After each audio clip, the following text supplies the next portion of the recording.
नमस्कार साथियों, कैसे आप सभी। मैं शोभित आप सभी का स्वागत करता हूं आपके अपने यूट्यूब चैनल एग्जाम डन पर। आज हम नोबेल पुरस्कार के बारे में बात करेंगे। जो नोबेल पुरस्कार होते हैं वो 6 क्षेत्रों में दिए जाते हैं और किन किन क्षेत्रों में दिए जाते हैं वो सभी के बारे में आज डिस्कस करेंगे, क्योंकि हाल ही में अभी 2 अक्टूबर से लेकर 10 अक्टूबर तक नामों की घोषणा की जाती है। हर साल का पैटर्न यही होता है और 10 दिसंबर को ये नोबेल पुरस्कार दिए जाते हैं। अभी तक तो नामों की घोषणा हुई है 2 अक्टूबर से लेकर 10 अक्टूबर तक, और 10 दिसंबर को ये पुरस्कार दिए जाएंगे। अब ये पुरस्कार दिए कहाँ जाते हैं? स्वीडन में दिए जाते हैं। स्टॉकहोम, जहाँ जो स्वीडन की राजधानी है, वहाँ पर दिए जाते हैं। अब इसमें बारे में बात इससे पहले बात करेंगे, क्योंकि जो अल्फ्रेड नोबल हैं उनके बारे में बात करेंगे, क्योंकि इनका जो इतिहास है वो इंटरेस्टिंग रहा है। उन सभी के बारे में यहाँ डिस्कस करेंगे। सबसे पहले हम इसके इतिहास के बारे में बात करते हैं। जो अल्फ्रेड नोबल है, अल्फ्रेड नोबल एक बहुत बड़े वैज्ञानिक रहे हैं। उन्होंने डायनामाइट की खोज की है। ये 4 भाई हुआ करते थे। पहले क्या हुआ था, जब इनका जन्म होता है 1833 में, तो इनके जो माता पिता थे वो बहुत ही ज़्यादा रिच फैमिली से बिलोंग करते थे। और फिर क्या हुआ, उनका जो कारोबार होता है स्वीडन के अंदर वो ठप हो गया। ठप होने के बाद वो, जो उनके पिताजी हैं, वो अपना कारोबार इकट्ठा करके वो सारे रसिया लेकर चले गए। इनकी जो मम्मी है उन्होंने इनको पाला पोसा है, और इनका जो परवरिश की है वो सारी की सारी इनकी मम्मी ने की है। इनके जो 2 बड़े भाई थे वो भी उनके अपने पिता के साथ वो रसिया में चले गए। फिर जब इनकी जो प्राइमरी शिक्षा होती है वो स्वीडन में ही होती है, स्टॉकहोम में ही होती है। वो वहीं पे करते हैं। फिर उसके बाद वो भी रसिया के अंदर चले जाते हैं और रसिया में वहीं पे फिर अपनी जो आगे की पढ़ाई होती है वो पूरी करते हैं। फिर में एक क्या करते हैं, एक नाइट्रो इलेक्ट्रॉनिक्स में एक खोज होती है, उस पर रिसर्च करना स्टार्ट कर देते हैं। उसके बाद ये क्या करते हैं, फिर वह वापस स्वीडन आ जाते हैं। आने के बाद ये एक डायनामाइट की खोज करते हैं। डायनामाइट की खोज करने के बाद इनको पता चलता है कि जो डायनामाइट होती है उसका मिसयूज ज़्यादा होने लगा है।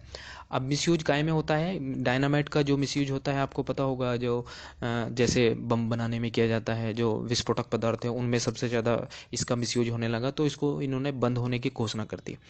अब फिर क्या हुआ, जब इन्होंने बंद होने की घोषणा की तो 1895 में इन्होंने सोचा कि अब तो ये बंद नहीं होगा, और उनका अंतिम समय नज़दीक था। अब 1895 में ये अपनी वसीयत को लिख देते हैं कि जितनी भी मेरी वसीयत है वो एक पुरस्कार राशि के आधार पर दी जाएगी, मतलब पुरस्कार के रूप में उसको वितरित किया जाएगा। जिन्होंने अब से 1 साल पहले या फिर उससे 1 साल बाद या फिर आगे पिछले लगभग 10 सालों में किसी ने भी आविष्कार किया हो, तो वो जितना भी आविष्कार है वो उस आधार पर इस राशि को वितरित किया जाएगा। तो एक कमेटी गठित की गई थी, तो उस आधार पर इसको वितरित किया जाना था।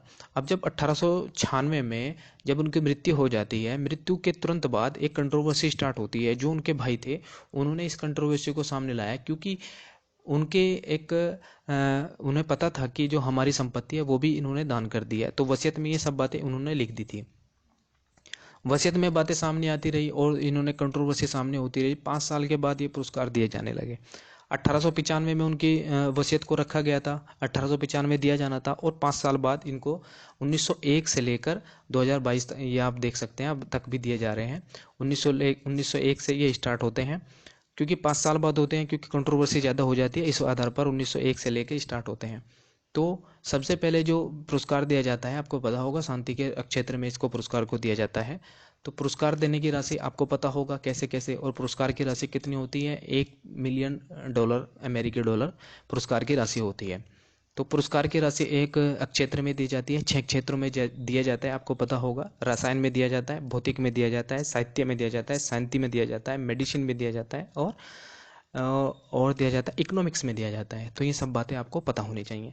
तो मैंने जो इसके इतिहास के बारे में थोड़ी थोड़ी बातें आपको बता दी है। तो ये सब बातें आप इसमें ये वसीयत के बारे में मैंने आपको बताया है, और नोबेल पुरस्कार की स्थापना किस वंशज के आधार पर हुई है, ये सब बातें आपको पता होनी चाहिए। नोमिनेट के लिए कैसे नोबेल के लिए कैसे नॉमिनेट किया जाता है, ये आप इसमें देखते हैं। जिन कैटेगरी में नोबेल पुरस्कार दिया जाता है उसके लिए कोई भी नामांकन पत्र जमा कर सकता है। एनीबडी, कोई भी हो सकता है। इसमें कौन कौन हो सकते हैं? विश्वविद्यालय के प्रोफेसर होते हैं, कानूनविद हो सकते हैं, पूर्व नोबेल पुरस्कार विजेता भी हो सकते हैं, खुद नोबेल समिति के सदस्य भी शामिल हो सकते हैं। एक रिपोर्ट के मुताबिक नामांकन अगले 50 सालों तक गुप्त रखा जाता है। हालांकि इसे जमा करने के अपने नाम को सार्वजनिक कर सकते हैं। क्या होता है, जब अगर हमने नॉमिनेट कर दिया कि मैं भी इस नोबेल पुरस्कार का हकदार हूँ, तो मैं इसको सार्वजनिक कर सकता हूँ, लेकिन ऐसा कोई भी नहीं करता है। 50 सालों तक लगभग अगर मेरा जो है नाम है वो नॉमिनेट हो गया है, मैंने रख दिया है, तो मुझे 50 साल के बाद भी मुझे वो नाम मिल सकता है, मुझे वो पुरस्कार मिल सकता है। तो ये बात इसमें आप सब पता होनी चाहिए। अब जो नॉर्वे से क्या कनेक्शन है ये आप इसमें पढ़ सकते हैं, मैं इसमें आगे नहीं बताऊंगा। ये नोबेल पुरस्कार है, ये आप इसको देख सकते हैं। नोबेल पुरस्कार को एक नज़र में एक और बात देख लेते हैं। 1895 में इसकी स्थापना होती है, 1901 में पहली बार दिया जाता है, 1968 में इकोनॉमिक्स प्राइज शुरू होते हैं, क्योंकि इससे पहले वे सिर्फ 5 क्षेत्रों में दिया जाता था और 7.5 करोड़ रुपए इसको दिए जाते हैं। अब इसको रिलीजियन के आधार पर भी आप देख सकते हैं कि जो अब तक का पुरस्कार दिए जाते हैं वो रिलीजन के आधार पर कितने रिलीजन कितने परसेंट में दिए गए हैं। 65% क्रिश्चियन को दिया गया है अब तक, और ज्यूज को 21% दिया गया है, और हमारे हिंदुओं में देखो आप देख सकते हैं लगभग 0.7% अब तक हिंदुओं को दिया जा चुका है। अब बात करते हैं इसमें जो नोबेल प्राइज़ है, 601 क्षेत्र में नोबेल प्राइज़ अब तक दिए जा चुके हैं, 609 अब तक, 2022 तक 609 टोटल प्राइज अब तक दिए जा चुके हैं। अब जो 2022 के नॉमिनेट किए गए हैं अभी हाल ही में, इनके बारे में बात करते हैं। तो किन आविष्कार के लिए इसको दिया गया है, तो आप इसमें देख सकते हैं। Alain Aspect, John F Clauser and Anton Zeilinger, उलझे हुए फोटोन के साथ प्रयोगों के लिए बेल असमानताओं के उल्लंघन की स्थापना और क्वांटम सूचना अग्रणी में इन्होंने आविष्कार किया है। इन तीनों वैज्ञानिकों, भौतिक का इनको नोबेल पुरस्कार दिया गया है। अब रसायन का नोबेल पुरस्कार देख सकते हैं। Caroline are Bertozzi, Martin Mendel और के बेरी शार्पलेस क्लिक केमिस्ट्री और बायो ऑर्थोगोनल केमिस्ट्री के विकास के लिए इनको दिया गया है।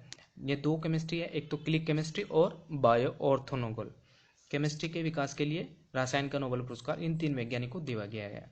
अब मेडिसिन में जिसको पुरस्कार को दिया गया है ये बहुत ज़्यादा इंटरेस्टिंग है, क्योंकि आपको पता होगा जो हमारे जो पूर्वज रहे हैं, जो आदिमानव के रूप में आप जिन्हें जानते हैं, जिसको हम लिएंडरथल बोलते हैं और होमोसेपियंस बोलते हैं, इनको हमारे पूर्वज की इनके जो 7 कॉन्टिनेंट है उन 6 कॉन्टिनेंट्स पर अभी जो दुनिया वास करती है, तो वहाँ से इनके जीनोम को इनके जीन को इकट्ठा करके और उन पर रिसर्च किया गया शांता पावो ने। और ये कहाँ के हैं, ये फिनलैंड के हैं, आपको पता होना चाहिए।